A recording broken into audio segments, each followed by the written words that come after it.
দাদা লাল দিঘিতে প্রচুর মাছ মরেছে সেটা কথা না। দেখুন আমার কথা হচ্ছে যে বহরমপুর শহরের একটা বিউটি স্পট বলতে যাকে বোঝান, একটা সৌন্দর্যের একটা প্রতীকের নাম লাল দিঘি।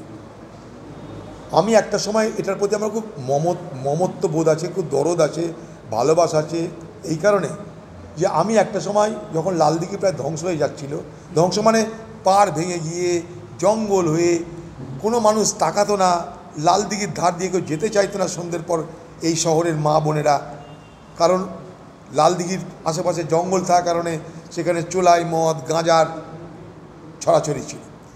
আমি সেই লাল দিঘিটাকে বাঁধিয়ে তার জলকে বার করে সেটাকে খনন করে আরও সেখানে জল ধরনের ব্যবস্থা করে মাছ চাষ করে চারিপাশে পার্ক করে আমি একটা সৌন্দর্যায়ন করেছিলাম।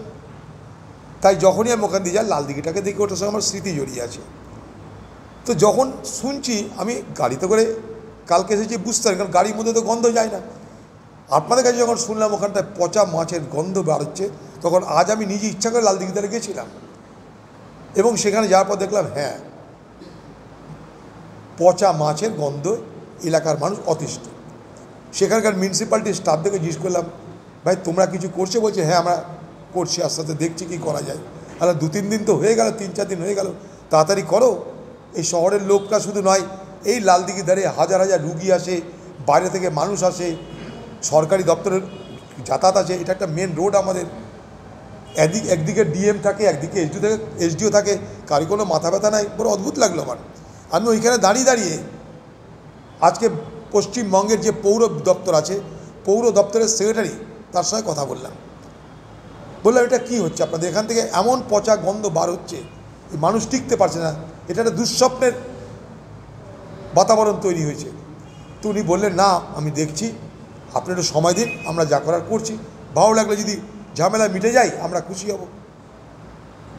কিন্তু প্রশ্ন হলো এই অবস্থা কয়েকদিন ধরে কী করে চলছে আমাদের এই শহরে, আমার মাথায় ঢুকছে না। যেখানে পৌরসভা আছে, যেখানে এত কর্মচারী আছে, হাজার হাজার কর্মচারী সেখানটায় আছে, হাজার হাজার, যেখানে ডিএম আছে, এটা হেডকোয়ার্টার, এসপি থাকে, এসপির বাড়ি একদিকে, ডিএমের অফিস একদিকে, এসডিও একদিকে, এত বড় মিউনিসিপ্যালিটির সামনে এরকম একটা পচা দুর্গন্ধ, কারোর কোনো মাথা ব্যথা নাই, এটা ভেবে আমার অবাক লাগছে। আমি সত্যি অবাক হয়েছি যে কেন সব বিষয়ে এত উদাসীনতা, এখানকার প্রশাসনিক উদাসীনতা এই শহরের সৌন্দর্যকে খতম করছে। আমি পাবলিক অ্যাকাউন্টস কমিটির পক্ষ থেকে রিং রোডে আবর্জনা স্তূপ সরানোর জন্য 1 বছর ধরে লড়াই করছি, আজও সম্পূর্ণ হয়নি, কিন্তু কাজ শুরু করেছে। এই চাপ দিতে কিছুটা কাজ শুরু করেছে, কিন্তু যেটা চাইছি সেটা হচ্ছে না, সেখান থেকে শিফট করানো হচ্ছে না, সেইখানটাই এদিক ওদিক করে ম্যানেজ করার চেষ্টা হচ্ছে। নতুন কোনো গার্বেজ হিপ, নতুন কোনো প্রসেসিং ইউনিট করে সেটাকে করা হচ্ছে না। তা আমাকে পৌর দপ্তরের যিনি অফিসার কলকাতা থেকে যার সাথে কথা বললাম, তিনি বললেন যে আমরা এসটিপি বসানোর চেষ্টা করব, সোয়ারেজ ট্রিটমেন্ট প্ল্যান্ট বসানোর চেষ্টা করব, অর্থাৎ লালদিঘিতে যে জলটা আসে সেই জলটা যাতে শুদ্ধ অবস্থায় আসে তার চেষ্টা করবে আমাকে বলল। তাহলে দাঁড়াচ্ছে না কি? আমাদের বাংলায় কথা আছে না, চোর পালালে বুদ্ধি বাড়ে।